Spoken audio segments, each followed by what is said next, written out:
Xəbərə keçməmişdən öncə videonu like edib kanala abunə olun ki, xəbər hər kəsin qarşısına çıxsın.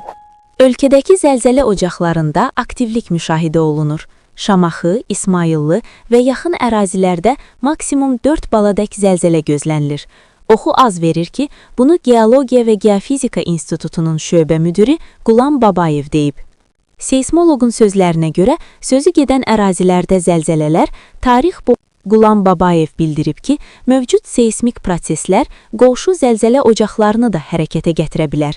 Şəki, Oğuz, Quba, Şabran və Aran bölgəsində Hacıqabul istiqamətində mövcud olan zəlzələ ocaqlarında da seysmik aktivliyin artması mümkündür. Seysmoloq əlavə edib ki, Bakıda və Abşeron yarımadasında da seysmik ocaqlar aktivləşib.